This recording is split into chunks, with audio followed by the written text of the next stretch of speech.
Naisip niyo ba kung bakit tila hindi na kasing sigla at kasing tatag ang inyong pagkalalaki ngayon kumpara noon? Maraming lalaki ang dumaranas ng ganitong problema habang tumatanda at madalas kinikimkim lang ito dahil sa iya o paniniwalang normal lang ito sa edad. Ang totoo, masakit isipin na minsan ang paghina ng katawan ay parang nagtatapos na rin ang isang mahalagang bahagi ng ating pagkatao. Pakiramdam natin ay nababawasan ang ating kakayahan, ang ating kumpiyansa at maging ang ating koneksyon sa ating minamahal. Bilang isang sirohano na matagal nang tumitingin sa ganitong uri ng problema, masasabi kong hindi ito dapat baliwalain. Hindi ito purong natural lang na bahagi ng pagtanda na kailangan nating tanggapin ng walang kalaban-laban. Mayroong mga dahilan kung bakit nangyari ito. At ang magandang balita ay mayroon ding simpleng solusyon na kadalasang nakakaligtaan. Sa videong ito, tatalakayin natin ang 5 mahalagang bitamina at natural na sangkap na mula sa aking karanasan bilang isang sirohano ay makakatulong upang muling maging matigas at matatag ang inyong ari kahit palampas 60 na kayo. Hindi ito tungkol sa mga mabilisang gamot na merong side effects. Ito ay tungkol sa pagpapalakas ng inyong katawan mula sa loob, sa paraang natural at pangmatagalan. Manood kayo hanggang dulo dahil meron akong ibabahagi na tiyak na ikagugulat ninyo. Isang bagay na maaring hindi pa ninyo naririnig mula sa iba. Kaya tara, simulan natin ang pag-uusap na ito na marahil ay matagal na ninyong gustong pag-usapan pero hindi nyo lang malaman kung paano o kanino. Ang unang bitamina o mas tamang tawagin na isang napakahalagang pro-hormone na kailangan nating pagtuunan ng pansin ay ang vitamin D3. Marahil ang ilan sa inyo ay iniisip na ang vitamin D ay para lang sa buto, para hindi maging malambot ang buto ng mga bata o para maiwasan ang osteoporosis sa matatanda. Totoo yon. Pero ang vitamin D3 ay may mas malalim at mas malawak na papel sa katawan, lalo na sa pagkalalaki. Isipin nyo, ang kakulangan sa vitamin D ay isa sa mga pinakakaraniwang kakulangan sa nutrisyon sa buong mundo. Kahit na ang Pilipinas ay bansang tropikal at sagana sa sikat ng araw. Bakit? Dahil madalas ang ating mga lolo ay hindi na masyadong nakakalabas o kung lumabas man, nakasuot sila ng mahabang damit o nasa lilim lang. Mayroon ding mga paniniwala na masama ang sikat ng araw, kaya iwas na iwas tayo. Pero ang sikat na araw ang pinakamagandang source ng vitamin D3.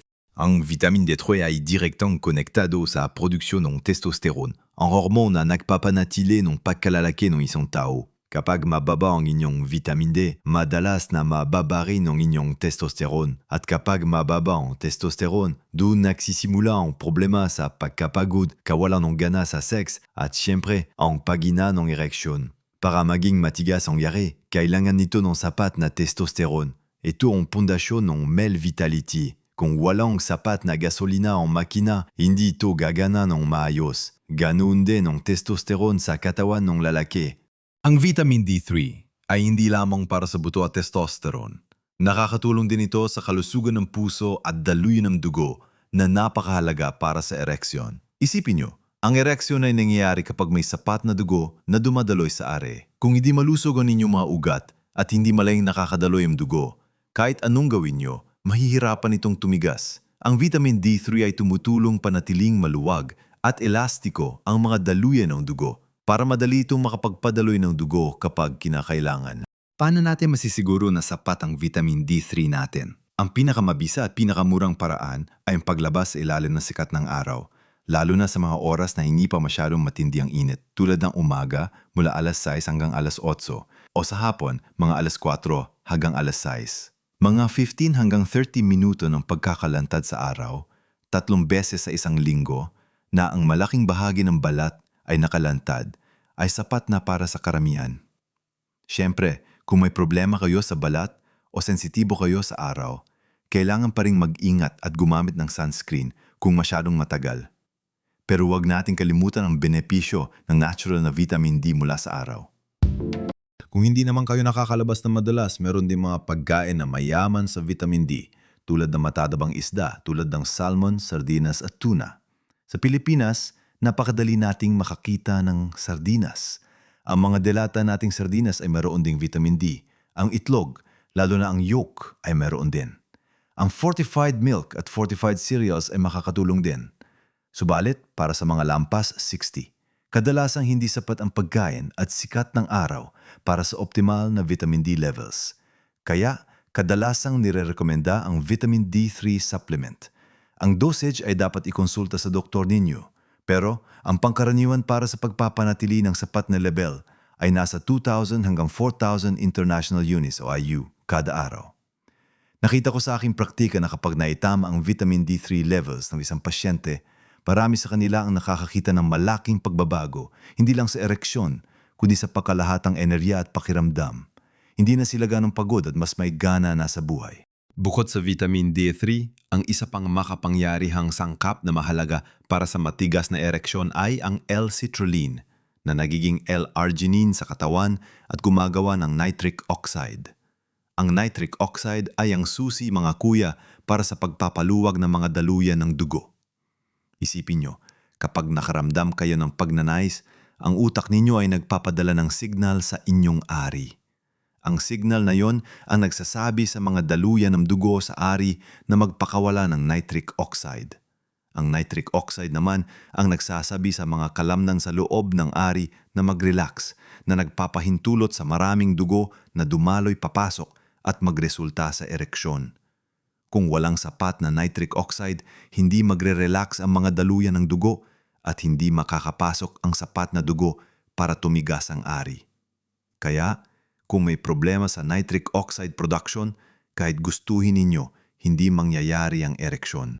Ang L-citrulline ay matadapuan sa mga pagkain, lalo na sa pakwan. O, ang simpleng pakwan na kinakain natin sa taginit ay merong L-citrulline. Meron din ito sa pipino, squash o kalabasa at sa ilang uri ng nuts. Subalit, para makakuha ng sapat na L-citrulline para sa ereksyon, kailangan mong kumain ng napakaraming pakwan na hindi practical para sa karamihan.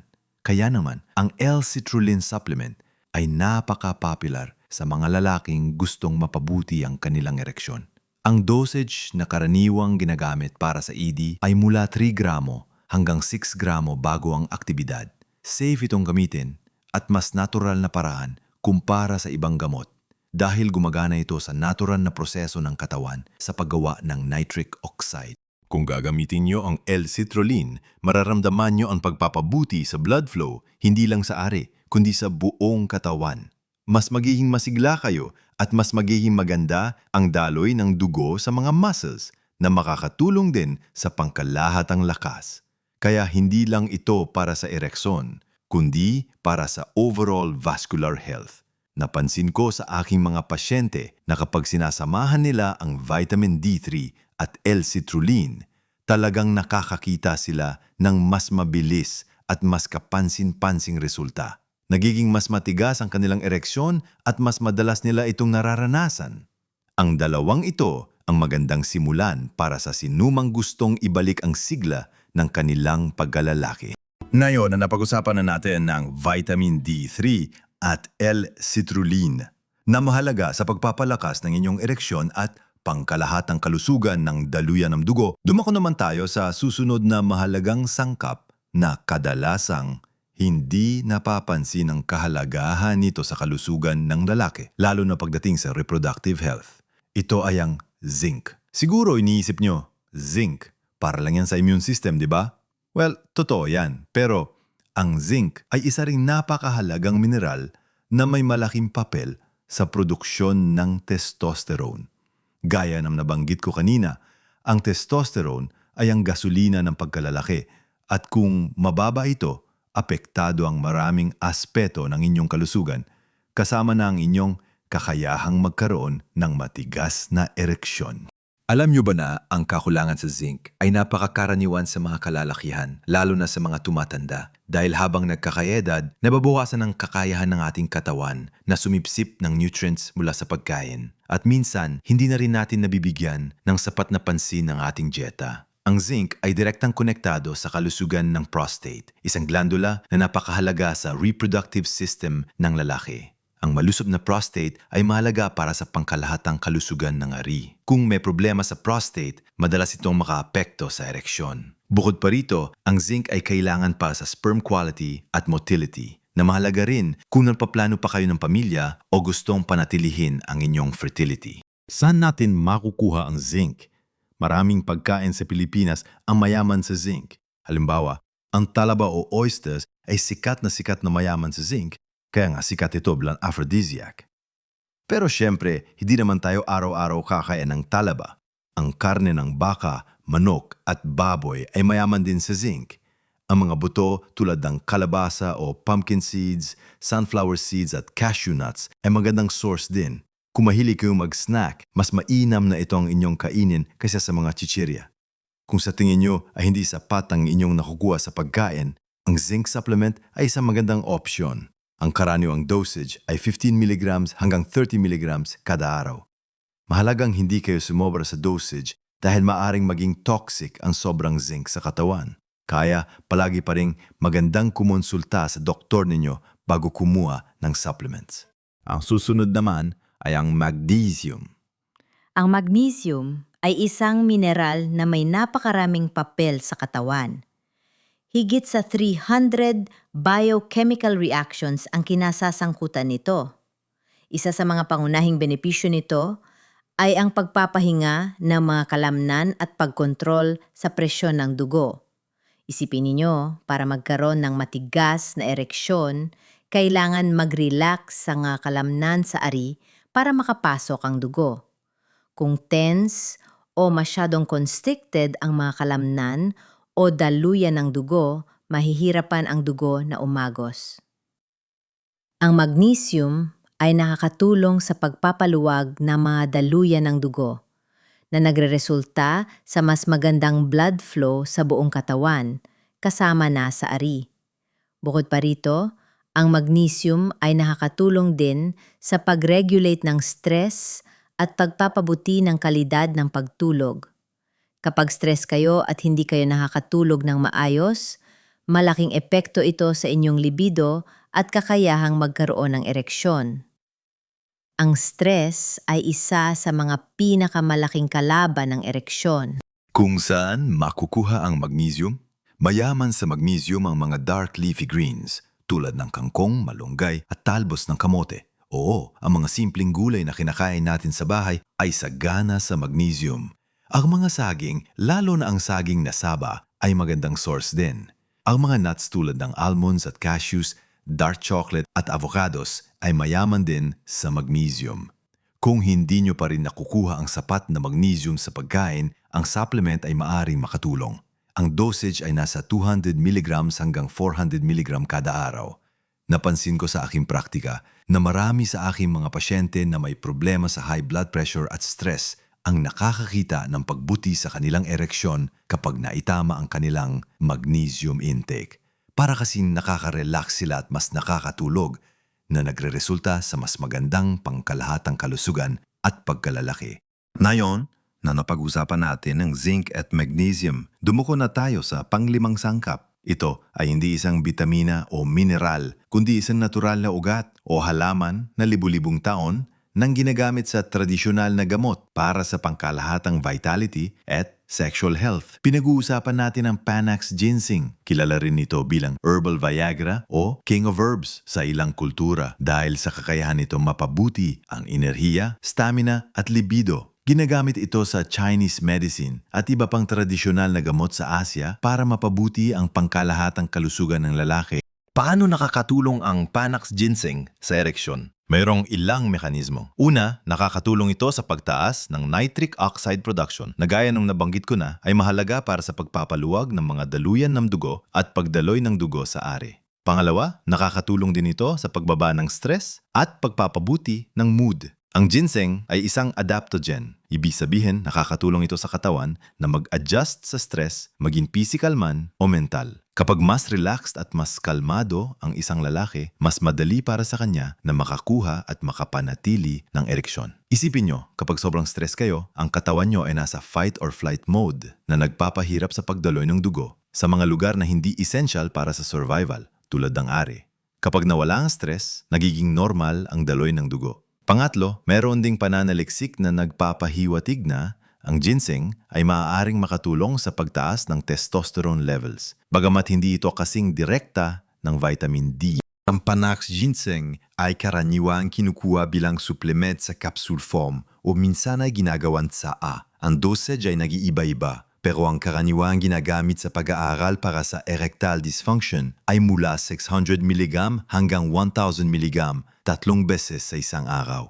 Mahalaga na gumamit ng Korean Red Ginseng o Panax Ginseng at hindi ang Siberian Ginseng dahil magkaiba ang kanilang aktibong compounds at benepisyo. Mahalaga rin na tandaan na hindi ito instant remedy. Kailangan ng ilang linggo ng tuloy-tuloy na paggamit para makita ang epekto. Pero ang pasensya ay magbubunga ng magandang resulta. Nakita ko sa aking praktika na ang mga pasyente na nagdagdag ng Panax Ginseng sa kanilang regimen ay nagiging mas masigla, mas matatag ang kanilang ereksyon at mas gumaganda ang kanilang pangkalahatang kalusugan. Ayan, napag-usapan na natin ang 5 mahalagang sangkap na ito. Ang vitamin D3, L-citrulline, zinc, magnesium, at Panax Ginseng. Hindi ito mga magic pills na solusyon sa lahat, pero mula sa aking mga nakita at naranasan bilang isang siruhano, ang mga ito ay may malaking potensyal na tulungan kayong muling makaranas ng matigas at matatag na ereksyon. At higit sa lahat, may balik ang inyong kumpiyansa at sigla sa buhay. Tanda, mga kuya, mga tatay at mga lolo, ang pagtanda ay hindi nangangahulugang katapusan na ng inyong pagkalalaki o ng inyong sexualidad. Ang problema sa ereksyon ay kadalasang sintomas lang ng mas malalim na issue sa kalusugan at sa maraming pagkakataon ang kakulangan sa tamang nutrisyon ang ugat ng problema.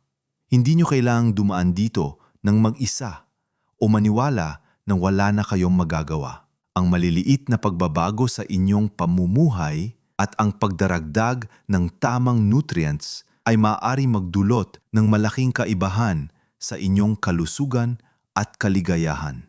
Isipin nyo, ang mga vitamins at supplements na ito ay parang naglalagay kayo ng tamang langis sa isang makina na medyo luma na para muli itong umandar ng maayos. Napakahalaga na bago kayo minom ng anumang supplement, lalo na kung mayroon kayong existing na medical conditions o umiinom na kayo ng ibang gamot, ay kumonsulta muna kayo sa inyong doktor.